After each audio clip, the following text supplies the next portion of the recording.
नमस्कार, बस्तर की बात में आपका स्वागत है। मैं हूं मोहम्मद अमीन लीला। आइए सबसे पहले नजर डालते हैं आज की हेडलाइंस पर। नवरात्रि पर तमिलनाडु में विशेष पूजा अर्चना की जाती है। इस दौरान शहर में भी देखने को मिले तमिलनाडु की आकर्षक झांकी। दशहरा रथ निर्माण हेतु काटे जाने वाले साल वृक्षों की पूर्ति के उद्देश्य से साल वृक्ष के पौधे रोपण परंपरा की हुई शुरुआत। विश्व विख्यात बस्तर दशहरा के सबसे आकर्षक विधान मावली परघाव पूरे विधि विधान के साथ संपन्न। अष्टमी की मध्यरात्रि निभाई गए निशा यात्रा विधान। और लॉकडाउन के इस दौर में वन संपदा ने बस्तर वासियों की आर्थिक स्थिति को बनाए रखा मजबूत। बस्तर की बात में अब खबरें विस्तार से। बस्तर दशहरे में काफी संख्या में साल वृक्षों को काटा जाता है, लेकिन उनकी जगह पर नए वृक्ष लगाए जाने की कोई परंपरा अब तक शुरू नहीं हुई थी, जिसे सोमवार को स्थानीय कुमड़ाकोट दशहरा वन में साल वृक्ष के पौधे रोपण के साथ बस्तर दशहरा समिति के अध्यक्ष और सांसद बस्तर दीपक बैस द्वारा किया गया। इस दौरान इंद्रावती बचाओ अभियान और वन विभाग के लोग भी मौजूद थे। इस दौरान बस्तर के विभिन्न क्षेत्रों से पहुंचे मांझियों ने भी पौधारोपण कर अपने अपने क्षेत्रों में अधिक से अधिक संख्या में पौधारोपण करने का संकल्प लिया। कार्यक्रम के दौरान अपने विचार व्यक्त करते हुए बस्तर दशहरा समिति के अध्यक्ष और सांसद दीपक बैज ने कहा, नहीं, निश्चित रूप से कि आज कुमड़ाकोट में इंद्रावती बचाओ अभियान के तहत और वन विभाग के सहयोग से आज साल के पौधे लगाए गए हैं, जो आने वाले समय में हमारे बस्तर दशहरा के लिए काम आएंगे। और इस जो खाली पड़ा हुआ इस ज़मीन, इसके लिए उपयोग होगा, ताकि हम जब भी बस्तर दशहरा के लिए हर साल रथ बनाते हैं तो कहीं ना कहीं हम लोग को साल की लकड़ी, साल के वृक्ष की ज़रूरत होती है।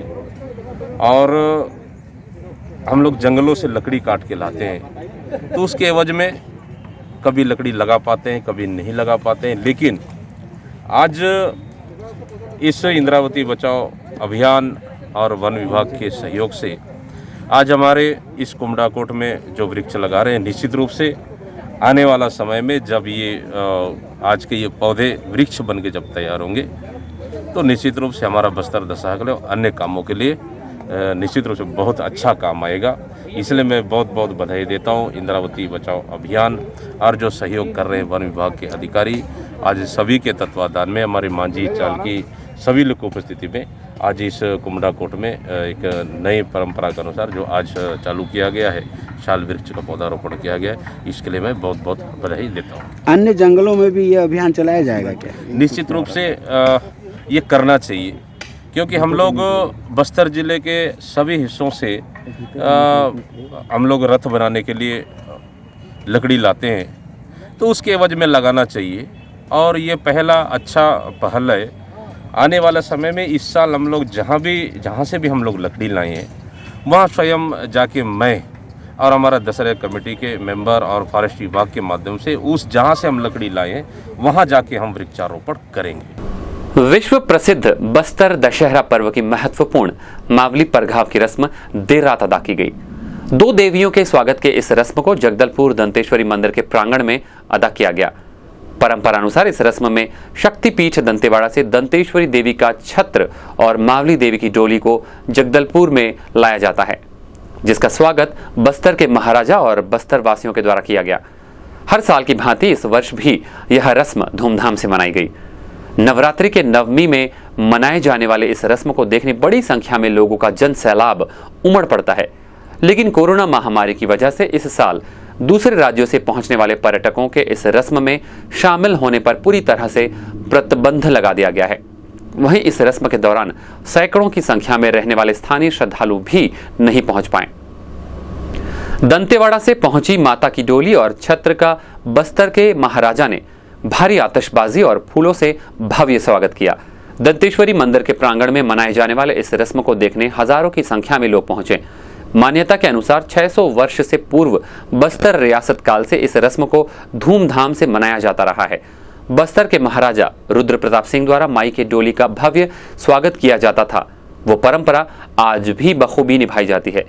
बस्तर महाराजा कमलचंद्र भंजदेव के मुताबिक नवमी के दिन दंतेवाड़ा से आई मावली देवी की डोली का स्वागत करने राजा, राजगुरु और पुजारी नंगे पांव राजमहल से मंदिर के प्रांगण तक आते हैं। उनकी अगवानी और पूजा अर्चना के बाद देवी की डोली के कंधों पर उठाकर राजमहल स्थित देवी दंतेश्वरी के मंदिर में लाकर रखा जाता है। दशहरे के समापन पर इनकी सहसम्मान विदाई भी होती है। जी, आज का कार्यक्रम जिसे मौली परघाव कहा गया है, जिसमें कि पंचमी के दिन आपको पता है कि जब मैं खुद जा कर के माता को न्योता देने जाता हूं कि बस्तर दशहरा में वो शामिल हो, जो कि दंतेश्वरी माई की छोटी बहन है, जिनको मणकेश्वरी माता के नाम से भी प्रख्यात माना जाता है। उनको हम बस्तर में मौली माता के नाम से जानते हैं। उनकी डोली आती है और साथ साथ दंतेश्वरी माई का छतर आता है। ये दोनों को लेकर के जो जिया परिवार है, जो हमारे नियुक्त किए हुए पुजारी हैं, वो वहाँ से ले करके आते हैं। हमारे न्योता को स्वीकार करते हुए माता के वो डोली ले करके आते हैं। तो आज मौली परघाव, मौली माता की डोली आती, मैं उनको परघाने जाता हूँ एज अ माती पुजारी। दंतेश्वरी माई का प्रथम पुजारी होने के नाते, आराध्य माई मौली माता का पुजारी होने के नाते मैं जा करके उन्हें ले करके आता हूँ। और आज जो ये साफ़ा जिसे कहते हैं हम, फूल का जो कांटाबंद फूल की जो साफ़ा है, ये बहुत प्रख्यात है क्योंकि जंगलों में ये पाया जाता है। और आज का ये एक बहुत बड़ा मैसेज है कि माता से बड़ा कोई नहीं है। इसलिए राजा खुद जाके साष्टांग करते हैं, मैं खुद साष्टांग करता हूँ माता को और उनको कंधे में लेके आते हैं। जैसा एक अपनी बेटी को लेके आते हैं, एक अपने माताओं को जिस तरीके से सम्मान दिया जाता है, उसी तरीके से मैं खुद उनको कंधों में ले करके माता को अपने मंदिर लेकर के आते हैं। और पूजा अर्चना के साथ माता का परघाव होता है, मौली परघाव ले करके माता को वापस विराजमान किया जाता है। और माता अब जब तक रहेंगी, जब तक दशहरा समाप्त नहीं होता, उन्हीं के विदाई से दशहरा समाप्त होता है। बस्तर दशहरे की सबसे आकर्षक रस्म निषाद यात्रा को कल रात 2 बजे पूरे विधि विधान के साथ पूर्ण किया गया। इस रस्म को काले जादू की रस्म भी कहा जाता है। प्राचीन काल में इस रस्म को राजा महाराजा बुरी प्रेत आत्माओं से अपने राज्य की रक्षा के लिए निभाते थे, जिसमें हजारों बकरों, भैंसों, कई तरह की बलि भी दी जाती थी। लेकिन अब केवल 12 बकरों की बलि देकर इस रस्म की अदायगी रात 2 बजे शहर के गुड़ी मंदिर में पूर्ण की गई। वहीं विश्व में फैली कोरोना महामारी से निजात पाने के लिए दंतेश्वरी मां से आशीर्वाद भी मांगा गया। निषाद यात्रा की रस्म की शुरुआत 1301 ईस्वी में की गई थी। इसे तांत्रिक रस्म को राजा महाराजा बुरी प्रेत आत्माओं से राज्य की रक्षा के लिए अदा करते थे। इस रस्म में बलि चढ़ाकर देवी को प्रसन्न किया जाता है, जिससे कि देवी राज्य की रक्षा बुरी प्रेत आत्माओं से करे। निषाद यात्रा की यह रस्म बस्तर के इतिहास में बहुत ही महत्वपूर्ण स्थान रखती है। बस्तर के महाराजा कमलचंद्र भंजदेव का कहना है कि समय के साथ इस रस्म में बदलाव आया है। पहले इस रस्म में कई हजार भैंसों की और बकरों की बलि दी जाती थी। इस रस्म को बुरी आत्माओं से राज्य की रक्षा के लिए अदा किया जाता था। अब इस रस्म को राज्य में शांति बनाए रखने के लिए निभाया जाता है। की पूजा होती है जिसमें कि प्रसाद स्वरूप बलि चढ़ाई जाती है। पहले ज़माने में हजारों लाखों में बलि चढ़ाई जाती थी। आज कुछ कम करके जिसका प्रसाद के रूप में हमारे पूरे आदिवासी भाई बहन जो भी चल जगहों से यहाँ पे उपस्थित होते हैं, देवी देवताओं को लेकर वो प्रसाद स्वरूप उसको ग्रहण करते हैं। और साथ साथ हम माई दंतेश्वरी से ये आशीर्वाद लेना चाहते हैं, साथ साथ असंख्य देवी देवताओं से, तंत्र विद्या के देवी देवताओं से कि जल्द से जल्द हम इस कोविड महामारी से निजात पाएँ, हमारा देश ही नहीं पूरा विश्व निजात पाए। और सबसे महत्वपूर्ण बात यह है कि आज ही के दिन मौली माता का डोली भी हमारे जगदलपुर पहुंच जाती है और कल मौली परघाव का कार्यक्रम है। और पुनः आप लोगों से मैं निवेदन करूंगा कि हमें 3 चीज़ों का बहुत ज़्यादा ध्यान देना। SMS जिसे मैं कहता हूं, एक सैनिटाइज करना, मास्क पहनना और सोशल डिस्टेंसिंग मेंटेन करके रखना, तभी जा करके हम कोरोना को मात दे पाएंगे। और आराध्य माई दंतेश्वरी का आशीर्वाद रहा, मौली माता का आशीर्वाद रहा, जल्द से जल्द हम कोविड से निजात पाएंगे। देश में फैली कोरोना महामारी की वजह से लॉकडाउन के दौरान भले ही शहर से लेकर गांव तक सभी प्रकार के निर्माण कार्य बंद कर दिए गए थे, लेकिन बस्तर में वनोपज संग्रहण पर कोई रोक नहीं लगी है। वनवासी कोविड के सारे नियमों का पालन करते हुए संग्रहण जारी रखे हुए हैं। बीते फरवरी माह से जून तक संग्रहण का काम कर रहे बस्तर जिले के महिला स्व सहायता समूहों को लाखों रुपए की आय भी हुई है। वहीं इस बार लॉकडाउन के दौरान बस्तर के वनोपज का भी बड़ी मात्रा में संग्रहण किया गया है। इस बार कोरोना काल को देखते हुए कई समूहों से वन विभाग के द्वारा घर घर जाकर वनोपज संग्रहण किया गया है और अधिकारियों के निर्देश पर समिति के सदस्यों द्वारा ग्राम स्तर पर डोर टू डोर वनोपज की खरीदी करने के साथ उनका भुगतान भी कर दिया गया है। एक तरफ जहां कोरोना महामारी की वजह से हुए लॉकडाउन से देश में कई लोगों के रोजगार छिन गए और कई कारखाने, फैक्ट्रियां बंद हो गई, वहीं दूसरी तरफ बस्तर की वन संपदा ने ग्रामीणों को इस लॉकडाउन के मुश्किल दौर में भी आर्थिक रूप से मजबूत बनाए रखा और आज भी बस्तर की वन संपदा से हजारों ग्रामीणों के घर में चूल्हे जल रहे हैं। दरअसल बस्तर में होने वाले महुआ, टोरा, चिरौंजी, काजू, इमली, हर्रा, सालबीज इन लघु वनोपज की लॉकडाउन के दौरान बम्पर पैदावार होने के साथ लक्ष्य से भी अधिक संग्रहण हुआ। वहीं कोरोना को देखते हुए इस बार बस्तर जिले के विभिन्न स्व सहायता समूह और वन प्रबंधन समिति द्वारा संग्राहकों से डोर टू डोर जाकर वनोपज की खरीदी की गई।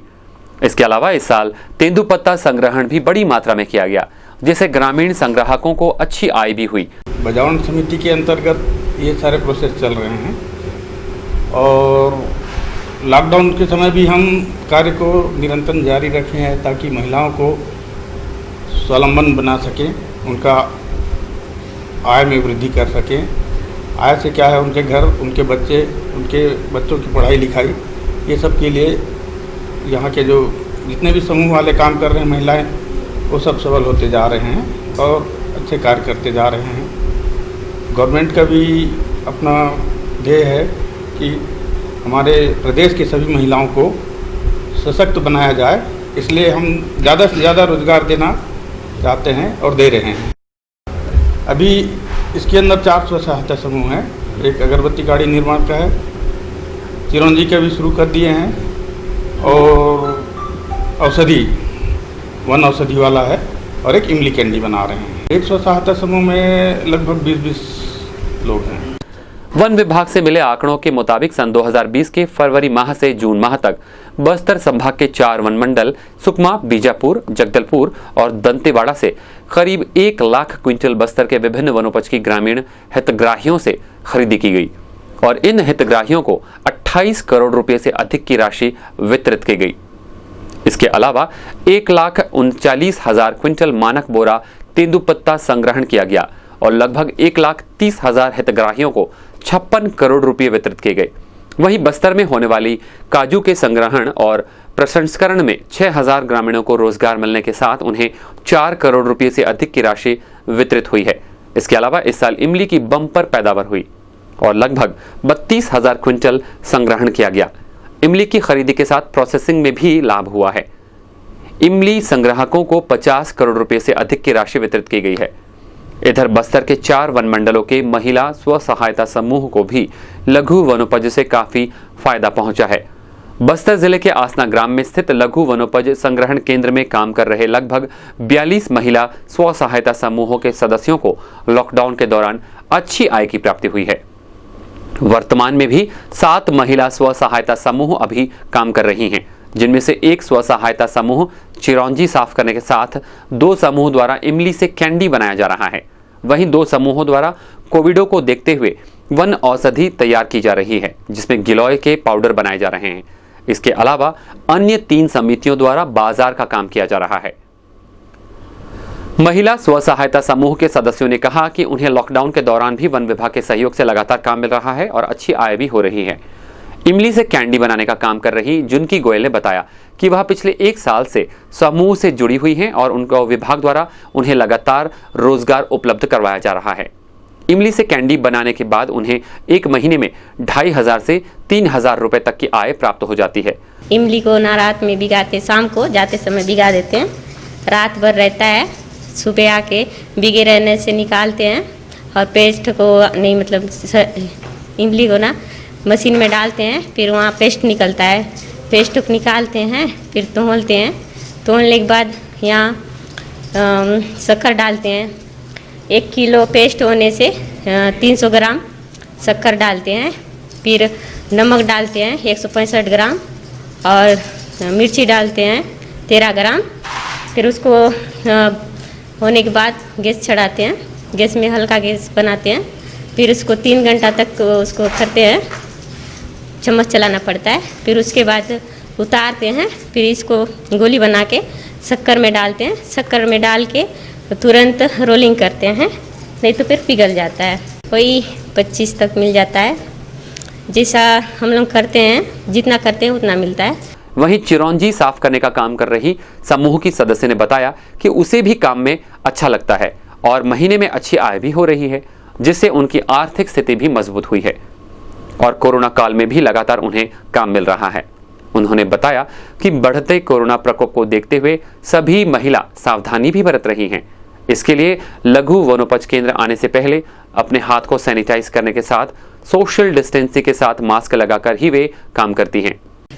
अगरबत्ती निर्माण स्व सहायता समूह है, हम लोग 10 महिला हैं। चिरंजी बीजा निकालते हैं, मशीन से निकालते हैं और छन्नी से निकालते हैं और छांटते हैं। उसके बाद हम लोग को महीना में 3000 कमा लेते हैं। थोड़ा बहुत चलता है राशन पानी। हम लोग को रोजगार चाहते हैं, हमेशा चलते रहें। लॉकडाउन के बाद भी हम लोग को काम मिल रहा था। वहीं इस काम में लगातार महिलाओं को शामिल कर रही हरावती यादव ने बताया कि पिछले 30 साल से वन विभाग के लघु वनोपज संग्रहण में वे काम कर रही हैं और लॉकडाउन के दौरान भी उन्होंने 25 से 30 महिलाओं को रोजगार दिलवाया है, जो स्व सहायता समूह में जुड़कर मासिक आय प्राप्त कर आत्मनिर्भर बन रही हैं। स्व सहायता समूह की महिलाओं का कहना है कि उन विभाग के द्वारा आगे भी उन्हें काम मिलते रहे ताकि वे आत्मनिर्भर बनने के साथ ही अपने परिवार का भरण पोषण करने में पूरा सहयोग कर सके। इधर वन समिति प्रबंधक का कहना है कि कोविड को ध्यान में रखते हुए स्व सहायता समूह की महिलाएं वनोपज संग्रहण करने में इसकी पैकिंग और उनके अन्य काम भी वे कर रही हैं। उन्होंने कहा कि लॉकडाउन के दौरान बस्तर जिले से ही लगभग 250 से 300 महिलाओं को वनोपज के माध्यम से रोजगार मिलने के साथ ही अच्छी आय की प्राप्ति हुई है। वहीं बस्तर के मुख्य वन संरक्षक मोहम्मद शाहिद ने बताया कि वन विभाग के द्वारा लगातार लॉकडाउन में भी कोशिश की गई कि बस्तर के वनोपज से ज्यादा ग्रामीणों को रोजगार मिल सके और उन्हें अच्छी आय भी प्राप्त हो सके। लॉकडाउन का जो है पीरियड होने के बाद भी वन विभाग के द्वारा MFP कलेक्शन का काम घर घर जाकर हितग्राहियों से जो है कराया गया। इस कार्य में स्व सहायता समूह की महिलाएं जो है तो लगी हुई थी, वन विभाग के कर्मचारी लगे हुए थे। उनके माध्यम से गांव में घर घर से जो है कलेक्शन कराया गया और फरवरी से जून के बीच 4 माह के भीतर लगभग सभी प्रजातियों को मिला के 1 लाख क्विंटल का संग्रहण जो है किया गया और 28 करोड़ जो है रुपए संग्राहकों में जो है वितरित किए गए। इसके साथ ही साथ तेंदुपत्ते का कार्य भी जो है किया गया। तमाम जो है असुविधा होने के बाद भी सभी जो कोविड के जो है गाइडलाइन है उसको फॉलो करते हुए मास्क लगाकर फिजिकल डिस्टेंसिंग जो है बनाए रखते हुए इसमें लगभग जो है 1,39,000 मानक बोरा तेंदुपत्ते का संग्रहण किया गया, जिसमें 56 करोड़ रुपए जो है 1,30,000 हितग्राहियों को वितरित किए गए। इसके लिए वनोपज संग्रहण के साथ उसकी प्रसंस्करण के लिए पूरी टीम लगाई हुई थी और यही वजह है कि लॉकडाउन के दौरान बीते फरवरी माह से जून माह तक लक्ष्य के आसपास वनोपज संग्रहण के साथ बस्तर के ग्रामीण अंचलों के हितग्राहियों और महिला स्व सहायता समूह को करोड़ों रुपये का भुगतान किया गया, जिससे उन्हें इस कोरोना काल की वजह से आर्थिक तंगी से जूझना नहीं पड़ा और आगे भी बस्तर के ग्रामीण अंचलों के हितग्राहियों और महिला स्व सहायता समूह को वनोपज के माध्यम से निरंतर कार्य करने और उन्हें हर महीने अच्छी खासी आय देने के लिए योजना बनाई गई है, जिसके फलस्वरूप काम किया जा रहा है। आसना वंदन केंद्र में 47 महिला स्व सहायता समूह हैं, जिसमें से 7 बाजार स्तर के समूह हैं और वंदन केंद्र में 10 समूह हैं। लॉकडाउन के बाद से लगातार काम दिया गया है और अच्छा उसका नतीजा भी आया है। समूह के सभी सदस्य पूरे उत्साह से मतलब इस कार्य को अच्छे ढंग से किया और अच्छे उसका नतीजा आया। प्रति महीने जहां प्रोसेसिंग यूनिट हैं उनको 3 से 3500 तक का तो हो जा रहा है। बस्तर की बात में वक्त हो चला है एक छोटे से ब्रेक का, कहीं जाइएगा नहीं, बने रहिएगा हमारे साथ, आगे खबरें और भी हैं।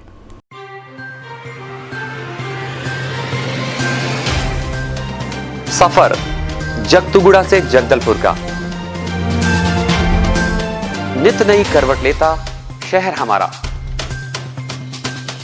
चौक चौराहों से होता हुआ विकास की गाथाएं गढ़ता बस्तर हमारा।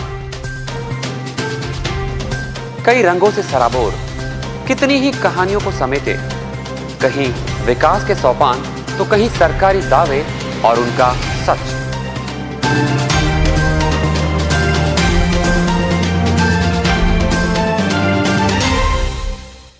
आतंक से दहलते जंगल, जमीन और जीवन, साहस और धैर्य से करवट लेती जिंदगी, राजनीति की चौसर के जाने अनजाने दांव, व्यवस्था की खूबी, कमी और खामी,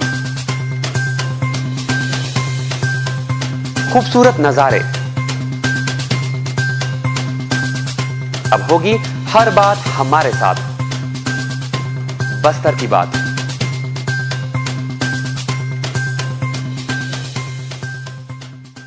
ब्रेक के बाद बस्तर की बात में फिर से आपका स्वागत है। ये बढ़ते हैं खबरों की ओर।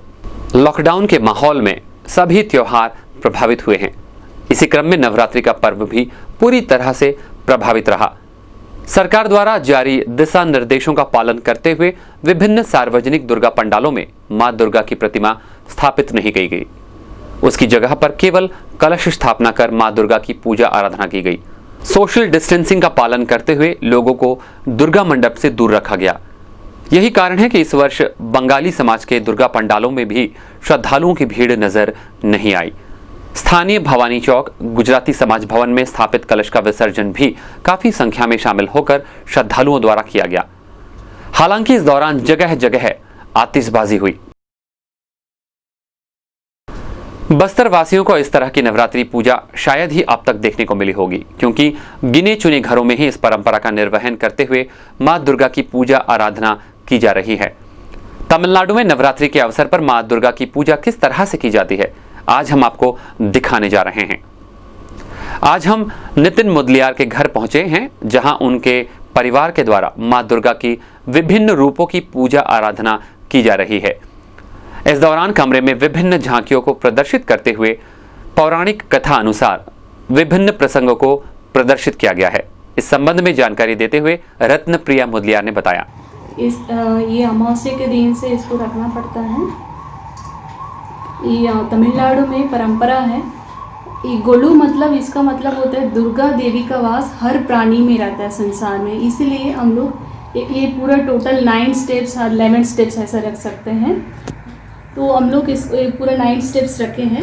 एक एक स्टेप बाय स्टेप इसका प्रोग्रेस होते हैं। ये फर्स्ट एनिमल्स का रहता है, देन ह्यूमन बीइंग्स रहता है, उसके बाद महान लोग रहता है, फिर उसके बाद भगवान। मतलब इंसान लोग धीरे धीरे भगवान की और आगे बढ़ रहे हैं, इसको बताने के लिए इसको रखते हैं। और सबसे टॉप सीढ़ी में दुर्गा माता का, दुर्गा लक्ष्मी सरस्वती तीनों का रहता है। दुर्गा ये पूरा सृष्टि को देखभाल करते हैं, रक्षा करते हैं। तो उसी का समझाने के लिए ये गोलू हर साल रखा जाता है। 9 दिन उनको 9 प्रकार की अलंकार किया जाता है और 9 प्रकार की प्रसाद और 9 कन्या की पूजा भी होती है डेली। और स्वागिन लोग कन्या लोग को घर में बुला के हल्दी कुमकुम और बच्चे लोग को प्रसाद और गिफ्ट भी देते हैं। ये परंपरा है। पूजा के दौरान प्रतिवर्ष एक पौराणिक प्रसंग पर आधारित नई झांकी सम्मिलित की जाती है। इस संबंध में नितिन मुदलियार ने बताया, पिछले 10 वर्षों से हम घर पर ही नवरात्रि को पूजा पाठ को संपन्न करते हैं और एक नए पौराणिक विषय को लेकर हम नए नए झांकियाँ सम्मिलित करते हैं। इसमें इस बार हमने श्री राम वनगमन और कैलाश पर्वत की झांकियाँ सम्मिलित की है। चलते चलते आइए फिर नजर डालते हैं आज की हेडलाइंस पर। नवरात्रि पर तमिलनाडु में विशेष पूजा अर्चना की जाती है। इस दौरान शहर में भी देखने को मिले तमिलनाडु की आकर्षक झांकी। दशहरा रथ निर्माण हेतु काटे जाने वाले साल वृक्षों की पूर्ति के उद्देश्य से साल वृक्ष के पौधे रोपण परंपरा की हुई शुरुआत। विश्व विख्यात बस्तर दशहरा के सबसे आकर्षक विधान मावली परघाव पूरे विधि विधान के साथ संपन्न। अष्टमी की मध्यरात्रि निभाई गए निशा जात्रा विधान और लॉकडाउन के इस दौर में वन संपदा ने बस्तर वासियों की आर्थिक स्थिति को बनाए रखा मजबूत। आप हमारे समाचारों को YouTube पर भी देख सकते हैं। बस्तर की बात में आज बस इतना ही। कल आपसे फिर होगी मुलाकात ताज़ा तरीन खबरों के साथ। तब तक के लिए हमें दीजिए इजाजत। नमस्कार।